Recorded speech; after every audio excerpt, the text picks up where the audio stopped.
अच्छा जी, तो आज हमारा टॉपिक है एम्ब्रियोलॉजी का टॉपिक है हमारे पास। चैप्टर नंबर 2 से हम स्टार्ट कर रहे हैं क्योंकि मैं अकॉर्डिंग टू यूजेस चल रही हूँ। प्रिमोडियल जर्म सेल्स हमारे पास क्या होते हैं। अच्छा, मैं आपको एक चीज़ बता दूँ कि ये गेमेटोजेनेसिस है। गेमेटोजेनेसिस हमारे पास क्या होता है बेसिकली। गेमेटोजेनेसिस हमारे पास is a process of halving the chromosome.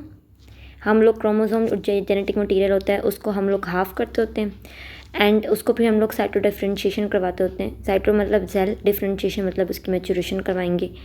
Basically gametogenesis जो होता है हमारे पास वो दो चीज़ें इंक्लूड करता होता है, मियोसिस एंड साइटो डिफ्रेंशिएशन। तो ये पूरे चैप्टर में हम ये साथ साथ लेके चलेंगे। सबसे पहले हम देखेंगे पीजीसीज क्या होते हैं। अच्छा, पीजीसीज का मतलब होता है primordial germ cells. Primordial germ cells की ही वजह से हमारे पास जो होता है वो गैमेट्स आते होते हैं। मतलब gametes are basically drive from primordial germ cells. Primordial germ cells होते हैं वो आगे जाके हमारे पास सबसे पहले ऊगोनिया बनाता होता है और जब मेल्स में जाकर बनाता होता है स्पर्मेटोगोनिया। सही हो गया, उसको डिफ्रेंशिएट करता होता है। बता रही थी कि पीजीसी हमारे पास बनते होते हैं, हमारे पास प्राइमोर्डियल जर्म सेल्स बेसिकली बनते होते हैं एपिब्लास्ट के अंदर।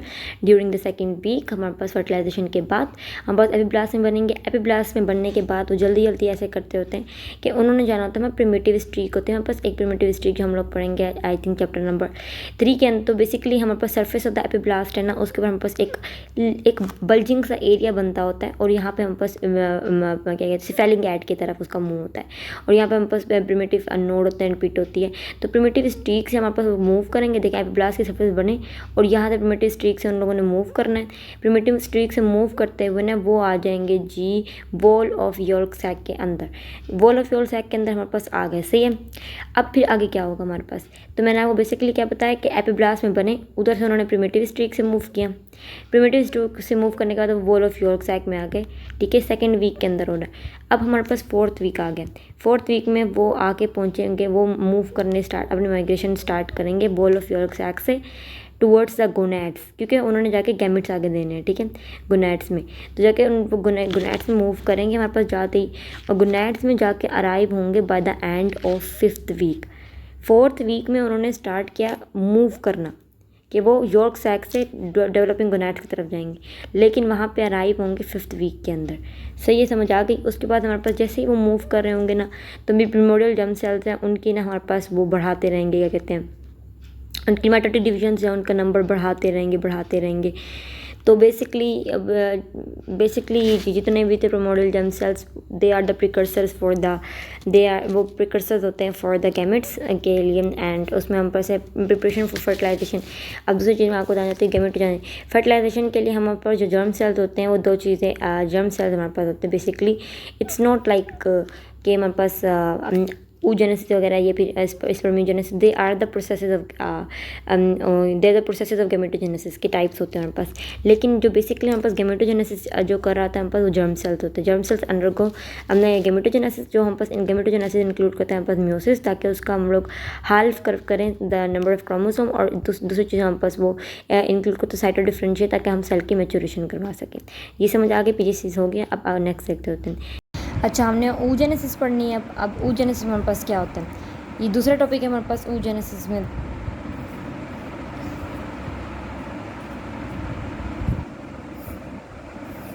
इसमें सबसे पहले क्या होता है, मैंने आपको अभी बताया है कि पीजीसी हमारे पास बनते होते हैं एपिब्लास्ट के अंदर। जैसे हमारे पास डेवलपिंग गोनैड्स में आते होते हैं पीजीसीज जो होते हैं हमारे पास, पीजीसी हमारे पास जो डेवलप होता है हमारे पास किसके अंदर, एक मिनट पीजीसीज जो होते हैं हमारे पास वो किस में डेवलप होते हैं हमारे पास, वो होते हैं हमारे पास जी oogonia बनाते होते हैं। मैं आपको एक और चीज़ की बता दूं कि हमारे पास जो oogenesis है वो बिफोर बर्थ हो रही है। आफ्टर बर्थ कोई हमारे पास प्राइमरी oocyte नहीं बनता होता। समझ आ गई। बिफोर बर्थ होती है स्पर्मेटोजेनेसिस होते हैं हमारे पास, वो एट पुबर्टी होती है, ये बिफोर बर्थ होती है। फर्स्ट म्योटिक हमारे पास डिवीजन होती है हमारे पास, एक और पॉइंट आप याद रख लें, फर्स्ट म्योटिक डिवीजन होती है हमारे पास वो बिफोर बर्थ स्टार्ट होती है, लेकिन कंप्लीट हमारे पास जो होती है वो आफ्टर, जो हमारे पास कंप्लीट होती है वो भी आफ्टर पुबर्टी के वक्त होती है हमारे पास। अच्छा जी, पीजोसी जो हमारे पास सबसे पहले बनाएगा हमारे पास oogonia। ठीक है, oogonia जो है हमारे पास वो 2n होता है। सबसे पहले मैं आपको बुक वाइज करवा रही हूँ बेसिकली। अब 2n हमारे पास हो गए, oogonia बना हमारे पास। अब हमारे पास जो होता है थर्ड, अब हमारे पास मंथ आ गया बेसिकली oogonia का ना, थर्ड मंथ आ गया। उसमें क्या हो गया, यहाँ पर थर्ड मंथ में ना ये oogonia जितने भी है ना ये क्लस्टर्स में अपने आप को अरेंज करना शुरू कर देंगे, क्लस्टर्स बनाएंगे, बहुत सारे क्लस्टर्स। किस तरह, ये यूं यूं क्लस्टर्स बनते जाएंगे इनके, और इन क्लस्टर्स के सराउंडिंग पे ना हमारे पास एक लेयर आ जाएगी, और वो लेयर किस चीज़ की होगी, फ्लैट एपिथेलियल सेल्स की लेयर आ जाएगी। इन फ्लैट एपिथेलियल सेल्स को हम लोग फॉलिकुलर सेल्स भी कह देते हैं। तो बेसिकली हम पास क्या हुआ, थर्ड मंथ में हम पास ये जो oogonia थे वो क्लस्टर्स में अरेंज होना शुरू हो गए, और इनकी जो अराउंड थी वो फ्लैट एपिथेलियल एक लेयर आ गई जिसे हम बोलते हैं फ्लैट एपिथेलियल सेल्स। और ये लेयर कहाँ से आई, बेसिकली ओवरी जो होती है ना उसके पास हमारे पास सरफेस एपिथेलियम होता है। जो सरफेस एपिथेलियम हमारे पास है वो हमारे पास कंटिन्यूसली ना वो उधर से ना हमारे पास फ्लैट एपिथेलियल फॉलिकुलर सेल्स हमारे पास ओरिजिनेट कर रहे होते हैं, और जैसे वो ओरिजिनेट करते जाते हैं वो एक लेयर oogonia को देते थे, और oogonia एक नहीं होता, बहुत क्लस्टर्स के शेप में होते हैं। अब क्या होगा, द मेजॉरिटी ऑफ oogonia हमारे पास अब ये सब जितने भी है ना हमारे पास माइटोटिक डिवीजन जिनमें हो रही होती हैं, बहुत सारे बनते रहते बढ़ते रहते, लेकिन इनमें से ना कुछ जो होते हैं हमारे पास वो क्या करते होते हैं, अपने आप को ना अरेस्ट कर लेते हैं, अपनी डिविजन्स को ना अरेस्ट कर लेते होते हैं प्रोफेस ऑफ म्यूसिस 1 में। इनमें से देखें oogonia थे, उनमें से कुछ ने ना अपनी ना अरेस्ट कर ली डिविजन्स को प्रोफेस 1 ऑफ म्यूसिस में, मतलब फर्स्ट म्यूटिक डिवीजन हम पास स्टार्ट हो गई, लेकिन उन्होंने अपने आप को कंप्लीट नहीं हुई, अभी सिर्फ स्टार्ट हुई है। उन्होंने अपने आप को अब प्रोफेस में अपने आप को अरेस्ट कर लिया और बन के हमारे पास प्राइमरी oocytes। तो अब क्या हुआ, हमारे पास प्राइमरी oocytes भी प्रेजेंट है, हमारे पास oogonia भी प्रेजेंट है। तो अब 5वां मंथ हमारे पास आएगा, 5वां मंथ, और 5वें मंथ में ये इतनी इनके अंदर कोई माइटोटिक डिविजन्स होंगी, माइटोटिक डिवीजन इतनी सारी होंगी कि 5वें मंथ में आके इनकी जो नंबर हो जाएगा वो 7 मिलियन अप्रॉक्सीमेटली हो जाएंगे। मतलब जितने भी हमारे पास चीज़ें प्रेजेंट थी oogonia प्रेजेंट थे वो 7 मिलियन हो जाएंगी। मैं बिफोर बर्थ आपको बता रही हूँ, अभी मैं आफ्टर बर्थ पे नहीं आई, ठीक है। 7 मिलियन हमारे पास ये प्रीनेटल डेवलपमेंट के इतने सारे बन गए। समझ आ गई ये बात। अब आगे देखते होते हैं हम। 7 मिलियन बनने के बाद अब जैसे ही 5 मंथ पास ख़त्म हुआ ना भाई, इसको पता लग गया oogonia को, मतलब हमें पता ओवरी को पता लग गया कि यार ये तो बहुत सारे हमारे पास जमा होने लग गए। तो अब क्या होगी, सेल डेथ शुरू हो जाएगी, सेल डेथ हो जाएगी, बिगिनस हो गया हमारे पास। कुछ जो होता है oogonia वो डीजनरेट हो जाएंगे, इतने मतलब oogonia डीजनरेट हो गए, प्राइमरी oocytes हम पर डीजनरेट नहीं हो रहे, oogonia डीजनरेट होना शुरू हो जाएंगे, ठीक है। मतलब जितने भी oogonia थे हम पास वो डीजनरेट होना शुरू हो गई। और 7th मंथ में ना अप्रोक्सीमेटली तकरीबन जितने भी थे हमारे पास oogonia वगैरह थे वो डीजनरेट होना शुरू हो गए, और हमारे पास मोस्टली जो रह गया ना वो सिर्फ प्राइमरी oocytes रह गए 7 मंथ के अंदर। तो थर्ड मंथ में हम पास क्या हुआ, उन लोगों ने अपने आप को क्लस्टर्स में बनाना शुरू किया, क्लस्टर्स में अपने आप को अरेंज शुरू किया, और अराउंड ना उनके एक लेयर बनती गई जिन्हें बोलते हैं फ्लैट एपिथेलियल सेल्स। फिर उन लोगों ने अपने आप की ना जो माइटोटिक डिवीजन्स कर रहे थे, लेकिन साथ ही कुछ ने ना अपनी फर्स्ट म्यूटिक डिवीजन स्टार्ट की, लेकिन अपने आप को अरेस्ट कर लिया प्रोफेस ऑफ म्यूसिस 1 में, और बन गए प्राइमरी oocytes। प्राइमरी oocytes जब हमारे पास और oogonia हमारे पास 5 मंथ के अंदर पहुँचे तो उनकी तादाद तकरीबन 7 मिलियन से ज़्यादा, तकरीबन 7 मिलियन हो गई। 7वें मंथ में जैसे आए ना तो भाई हमें पता लग गया कि भाई बहुत सारे हम जो होते गए, इतने सारे तो नहीं हो सकते। आपको पता होगा कि एक बहुत मतलब कुछ बच्चे होते हैं जो बहुत मुश्किल हालात को सर्वाइव कर सकते हैं और कुछ नहीं ले सकते। इसी तरह इसमें भी है कि कुछ oogonia सर्वाइव नहीं कर सके, मर गए, वो सब डिजेनरेट हो गए, अट्रैक्टिक बनते गए। अट्रैक्टिक किस तरह होते हैं, जब भी हम पास अट्रैक्टिक वर्ड आता है by the apoptosis of granular cells, follicular cells की बात करें कि फॉलिकुलर सेल्स की अपोस्टोसिस की वजह से हम पास एट्रिशन शुरू हो गई, दो एट्रेटिक बनते गए हमारे पास जितने भी oogonia थे, प्राइमरी oocytes बन गए। अब चले, अब क्या था, हम पास बर्थ का टाइम होने वाला है। इससे पहले मैं आपको बताना थी, एक हमारे पास बन जाता है प्रीमोडियल फॉलिकल। बर्थ के करीब ना हम पास एक फॉलिकल बन जाता है हम पास, जिसका हम बोलते थे प्रीमोडियल फॉलिकल। प्रीमोडियल फॉलिकल हम कैसे बोलते हैं, primary oocyte surrounded by follicular cells या flat epithelial cells is known as primordial follicle। समझ आ गई ये बात। चलें अब आगे देखते हैं। अब ना हमारे पास बर्थ का ना वक्त करीब आ गया, ठीक है, बर्थ का वक्त करीब आ गया। अब जितने भी हमारे पास प्राइमरी oocytes से ना, हमने देखा यहाँ पे प्राइमरी oocytes से, अब इन लोगों ने क्या करना है हमारे पास, इन्होंने जो अपनी स्टार्ट की थी ना म्यूसिस 1 बर्थ से पहले, अब ये लोग ना अपनी कंटिन्यू करेंगे, लेकिन जाने से पहले मेटाफेज के अंदर जाने से पहले ये लोग चले जाएंगे डिप्लोटिन स्टेज में, ठीक है, उस स्टेज में ना ये इनएक्टिव रहेंगे। इस डिप्लोटिन स्टेज जो होता है हमारे पास, वो उसको हम कहते हैं कि that is characterised by lacy network of chromatin होता है। अब ये हमारे पास क्या होता है कि वो डिप्लोटिन स्टेज में चले गए हमारे पास अब, और अपने आप को उन लोगों ने अपनी जो थी क्या कहते हैं अपनी जो अपने आप को ना अरेस्ट कर लिया, मतलब डिप्लोटिन स्टेज में चले गए पुबर्टी तक। मतलब इस बेसिकली क्या हुआ कि वो अरेस्ट हो गए अपने प्रोफेस 1 के अंदर। अब प्रोफेस 1 के अंदर अरेस्ट वो किस तरह रहने, कौन सी चीज़ है जो उनको अरेस्ट करके रखी हुई है, तो वो होता है हमारे पास OMI। OMI को हम लोग बोलते होते हैं oocyte मैचुरेशन इनहिबिटर। ये जो होता है ना हमारे पास, ये पेप्टाइड होता है एक हमारे पास oocyte मैचुरेशन इनहिबिटर। ये हमारे पास ना जितने भी oocytes हैं, प्राइमरी oocytes, उनको ना ये हमारे प्रोफेस के 1 के अंदर ना अरेस्ट रखता होता है। सही है। उसके बाद हमारे पास क्या होता है ये हाँ, और दूसरी चीज़ ये हमारे पास रिलीज़ हो रहा होता है फॉलिकुलर सेल्स। ये जो फॉलिकुलर आपको मैंने दिखाया ना कि follicular cells layer of flat epithelial cell उनको सराउंड कर लेती है। इससे ना एक पेप्टाइड रिलीज़ होता है जिसे हम OMI करते होते हैं, जो बेसिकली प्राइमरी oocyte को डिप्लोटिन स्टेज या फिर हम कह सकते हैं प्रोफेस 1 में अरेस्ट रखता होता है। तो उसके बाद हम देखते होते हैं कि अब पुबर्टी का वक्त आ गया। हमने बिफोर बर्थ देख लिया, हमने बर्थ के वक्त भी देख लिया, अब पुबर्टी हमारे पास पुबर्टी रीच होने वाली है। अच्छा जी, पुबर्टी के वक्त ना हमारे पास जैसे पुबर्टी हमारे पास हो गई तो ये होता है हमारे पास कि जो हमारे पास ये तो आप लोगों ने FSA में पढ़ा होगा कि आपके पास जो प्राइमरी oocyte था अपना फर्स्ट म्योटिक डिवीजन कंप्लीट करते हैं और सेकंड म्योटिक डिवीजन में आ जाते हैं और मेटाफेज में अपने आप को अरेस्ट मेटाफेज 2 ऑफ मियोसिस 2 को ना अपने आप को उसमें अरेस्ट कर लेते हैं। लेकिन इससे पहले इसमें बहुत सारी ना कोई चीज़ें होती हैं, वो मैं आपको बताती हूँ क्या क्या चीज़ें होती हैं। पूल बनता होता है जिसे हम कह सकते हैं प्रिमोडियल फॉलिकल्स का। अब उसमें से ना हमारे पास जो होता है उसमें से ना हर मंथ ना, अब हम कह सकते हैं एट पुबर्टी अब पूल ऑफ ग्रोइंग फॉलिकल्स हम लोग बनाते होते हैं और वहाँ पे कंटिन्यूसली मेंटेन होता है हम पास सप्लाई प्रिमोडियल फॉलिकल्स जितने भी बने हुए होते हैं हम पास वो स्कूल में आते जा रहे होते हैं। बर्थ के टाइम जितने भी प्रिमोडियल फॉलिकल्स बने वो उसमें आते जा रहे होते हैं। अब हर महीने ना 15 से 20 हम लोग ना उसमें से ले लेते हैं, हम लोग उसमें से फॉलिकल्स ले लेते हैं और उनको हम कहते होते हैं चलो भाई चलो जल्दी करो मैच्योर होना शुरू करो।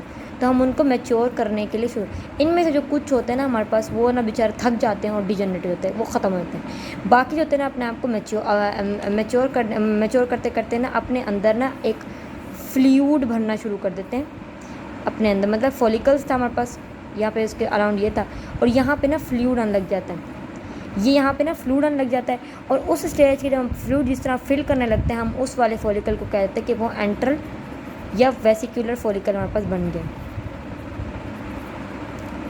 अब ये नहीं कि सिर्फ इधर ही होगा, हमारे पास और फ्लूइड एक्यूमुलेट होने लग जाता है, इतना फ्लूइड एक्यूमुलेट होता है कि फॉलिकल हमारे पास स्वेल हो जाता है। जैसे ही वो स्वेल होगा उस वाले हिस्से को हम कहेंगे कि भाई अब ये जो है ना हमारे पास ये बन गया मैच्योर या फिर Graafian follicle, mature vesicular follicle या ग्राफियन फॉलिकल। पहले ना हल्का सा फ्लूइड भरा, ठीक हो गया, फ्लूइड भरा हम पर एक्यूमुलेट होने लगा तो हमने उसको बोलते हैं एंटर या वेसिकल हो गया, फॉलिकल हो गया सॉरी। और अब जब हम पास इतना सारा फ्लूइड भर गया कि हम पास फॉलिकल स्वेल होने लग गया हमारे पास, तो हम उसको बोलेंगे ये जो है ना mature Graafian follicle, this is the final development of follicle. ठीक है, तो बेसिकली हमारे पास होता क्या है एंटर फॉलिकल बना हम पास फिर और हम पास स्वेल हो गया जिससे हम पास बन गया मैच्योर वेसिकल ग्राफियन फॉलिकल बन गया। अब मैं आपको फॉलिकल्स की इस सिस्टमेटिक हमारे पास एक स्कीमेटिक डायग्राम दिखाती हूँ जिससे आपको पता लगेगा कि फॉलिकल एक्चुअली डेवलप किस तरह होते हैं। जी, अब यहाँ देखिए तो हमारे पास क्या है कि सबसे पहले हमारे पास होता है प्रिमोडियल फॉलिकल। प्रिमोडियल फॉलिकल हमारे पास सीधे से जल्दी जाके हमारे पास वो नहीं बन जाता, क्या कहते हैं एंट्रल फॉलिकल नहीं बन जाता, बल्कि इसके कुछ स्टेज होते हैं। अब प्रिमोडियल फॉलिकल सबसे पहले क्या होता है, हम प्रिमोडियल फॉलिकल तब कहेंगे जब हमारे पास प्रिमोडियल फॉलिकल जब हम तब कहेंगे जब एक उसके पास चीज़ होगी हमारे पास, उसके पास फ्लैट एपिथेलियल सेल्स होंगे। ये बहुत ज़रूरी पॉइंट आप याद रखना, फ्लैट एपिथेलियल सेल्स होंगे उसके बाद। सही हो गया प्रिमोडियल फॉलिकल, सबसे पहले स्टेज है फॉलिकल का प्रिमोडियल फॉलिकल। ठीक है, उसके बाद फ्लैट एपिथेलियल सेल्स होंगे हम पास और प्राइमरी ऊसर, अंदर तो है प्राइमरी ऊसर। अब दूसरा इसका स्टेज आ जाएगा, दूसरे स्टेज में हम पास ग्रोइंग फॉलिकल बनता होता है। जब भी हम पास ग्रोइंग फॉलिकल का वर्ड आएगा आपने याद रखना है कि इसमें हम पास डेवलपमेंट शुरू हो गई है, बिगिनिंग ऑफ जोना पेल्यूसिडा हो गया हमारे पास। और दूसरा जो फ्लैट एपिथेलियल से वो अब क्यूबाइडल एपिथेलियल सेल्स होते हैं, ये इसके पॉइंट्स होते हैं हमारे पास। ग्रोइंग फॉलिकल में हमारे पास क्या हुआ, बिगिनिंग ऑफ जोना पेलिसिडा हमारे पास बनने लगा, अभी सिर्फ बनने लगा है। और दूसरा हमारे पास क्यूबाइडल, ये देखिए यहाँ पे हमारे पास फ्लैट थे और यहाँ पे अब क्यूबाइडल फॉलिकुलर सेल्स हो गए, ठीक है। नेक्स्ट उसके बाद हमारे पास आता है कि तीसरा इसका पॉइंट है कि वो जाके हमारे पास तीसरा जो बनेगा वो बनेगा हमारे पास प्राइमरी फॉलिकल। अच्छा, प्राइमरी फॉलिकल कब बनेगा, तीसरा फॉलिकल का स्टेज है। प्राइमरी फॉलिकल बनेगा जब हमारे पास डेवलपमेंट जो होगी जोना पेलिसिडा की वो कंप्लीट होगी, मतलब पूरा जोना पेलिसिडा बन जाएगा हमारे पास। और दूसरा हमारे पास स्ट्रैटिफाइड जो होता है हमारे पास stratified epithelium of granulosa cells. पहले हमारे पास क्या था, फ्लैट एपिथेलियल सेल्स से हम, और फिर दूसरे में हमारे पास क्या था, क्यूबाइडल एपिथेलियल सेल्स हुए या फॉलिकुलर सेल्स हुए। तीसरे में हमारे पास जो प्राइमरी फॉलिकल आया उसमें हमारे पास स्ट्रैटिफाइड, ये देखिए स्ट्रैटिफाइड एपिथेलियम बन गया ग्रैनुलोसा सेल्स का। समझ आ गया आपको ये बात। तो ये इसके 3 स्टेज मैंने अभी बताया आपको। अब आगे बताते होते हैं, एक इसके प्राइमरी के बाद हमारे पास सेकेंडरी फॉलिकल होता है, फिर टर्शरी फॉलिकल होता है, उसमें थोड़ा थोड़ा हल्का हल्का फ्लूइड बनने लगता है। चौथा बेसिकली जो हमारे पास बुक में, अब इसके बाद आप ये भी कंसिडर कर सकते हैं कि 4th हमारे पास सेकेंडरी होता है, 5 हमारे पास टर्शरी होता है। टर्शरी के बाद हमारे पास 6 आता है हमारे पास एंट्रल फॉलिकल। एंटर फॉलिकल में हमारे पास क्या होता है, अब बेसिकली ये होता है हमारे पास। अब आप देखें यहाँ पे ना हमारे पास हाँ जी, तो जोना पेलिसिडा आप देख रहे हैं, देखिए यहाँ पे जोना पेलिसिडा हमारे पास ये स्ट्रैटिफाइड बनना है। और यहाँ पे ना ये हमारे पास है connective tissue of ovary. Ovary का कनेक्टिव टिश्यू होता है, इसको हम लोग बोलते हैं यहाँ पे जो इधर से ना हमारे पास ये जो स्टोमल सेल्स होते हैं, connective tissue of ovary, stromal cells भी हम इसको बोल रहे होते हैं। स्टोमल सेल्स आगे जाके हमारे पास बनाते होते हैं थीसा फॉलिकुलर। थीसा फॉलिकुलर इसमें आपने पढ़ा होगा, मैं इसके टर्म्स आपको आखिर में एक्सप्लेन कर दूँगी जो एक्स्ट्रा लिखी हुई है। अभी मैं आपको डेवलपमेंट दिखा रही हूँ। एंटर फॉलिकल में थीसा फॉलिकुलर जो होता है हमारे पास,